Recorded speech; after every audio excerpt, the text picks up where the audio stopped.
Welcome back, everyone. We are on step-by-step series of selecting our baby's gender. Let me start with a truth many people don't know. The woman does not determine the baby's gender. Yes, let me explain. Every woman has XX chromosomes, while every man has XY chromosomes. This simply means the woman can only release an X egg, while the man releases two types of sperm, that is, X sperm and Y sperm. So, if an X sperm fertilizes the egg, it will form a baby girl, that is XX. And if a Y sperm fertilizes the egg, it will form a baby boy, that is XY. So, medically and scientifically, the male sperm determines the baby's gender. Now, let's make it very simple. Any sperm, which is the girl sperm, is slower, stronger, and can survive longer inside the woman's body. That is up to 4 to 5 days. While the Y sperm, which is the baby boy sperm, is faster, weaker, and survive for a shorter time, that is about 1 to 2 days. This difference is what timing the woman's cycle and the body environment matters, which we will talk about in the next episodes. In the next episode, I will teach you something every woman must know: how to understand and track your menstrual cycle properly. Welcome back, everyone. If you are joining us, this is episode 2 of our step-by-step series on gender selection. In episode 1, we talked about what really determines a baby's gender. Today, we are talking about something every woman must understand, that is her menstrual cycle. Let me say this clearly from the beginning. If you don't understand your cycle, gender selection will not make sense to you. So let's break it down very simply. Your menstrual cycle simply means the number of days from the first day of your period to the first day of your next period. Some women have 28-day cycles, 26-day cycles, 30, 32, or even 35-day cycles. There is no perfect number. What matters is that you know your own cycle length. This is important because ovulation does not happen the same day for every woman. However, every menstrual cycle has 4 main phases. First phase is menstrual phase. This is when you see your period, that is bleeding days. Second phase is follicular phase. At this stage, your body is preparing an egg. Third phase is ovulation.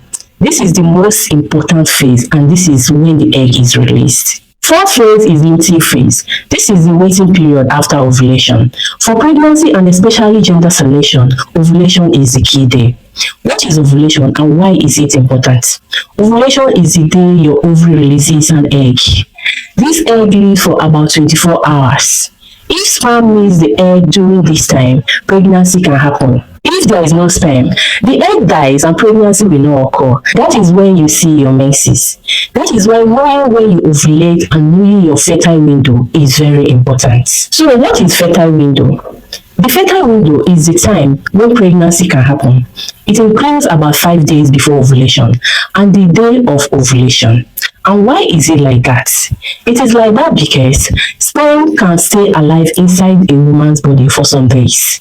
So pregnancy does not only happen on ovulation day. It can happen in the days leading up to it. This is very important when we will talk about gender selection timing later. So, what are the signs and symptoms of ovulation?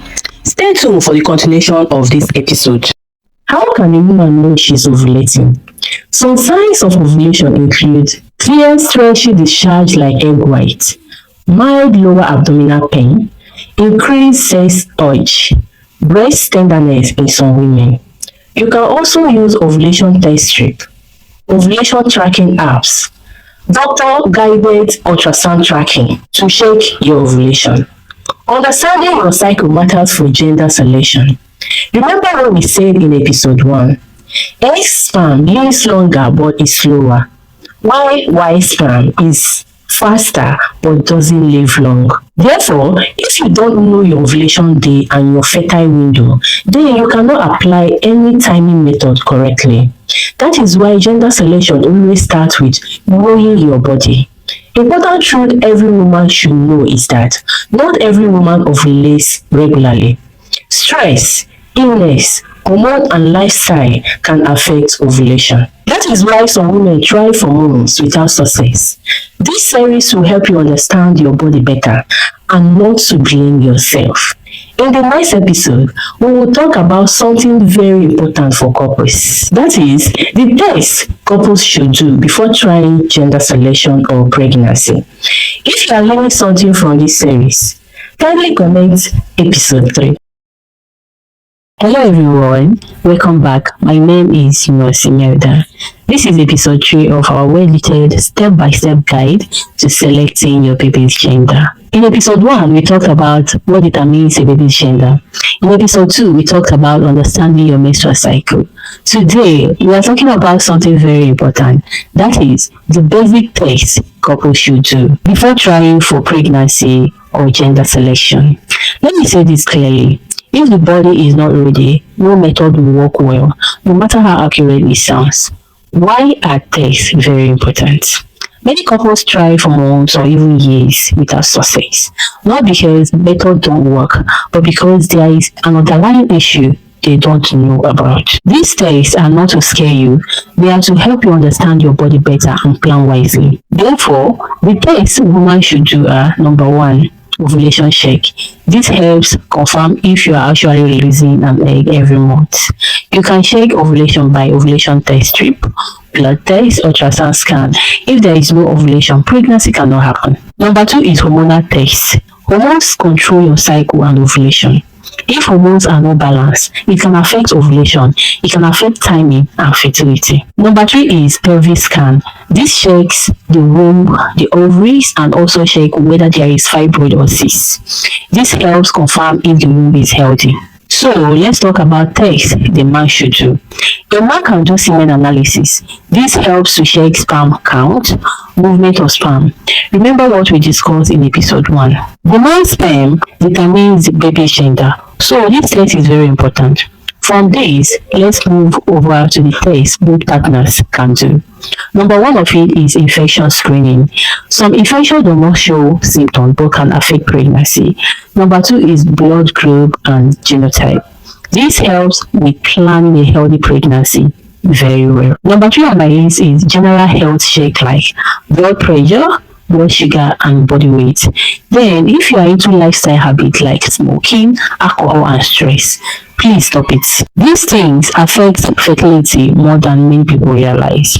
Important truth is that not everyone needs all these tests immediately. But if you want to plan properly or you have been trying for some time, these tests are very helpful. Doing tests does not mean something is wrong. It means you are being intentional. If this episode helped you, comment episode 4. Share with someone who needs this information. See you in the next episode. Bye.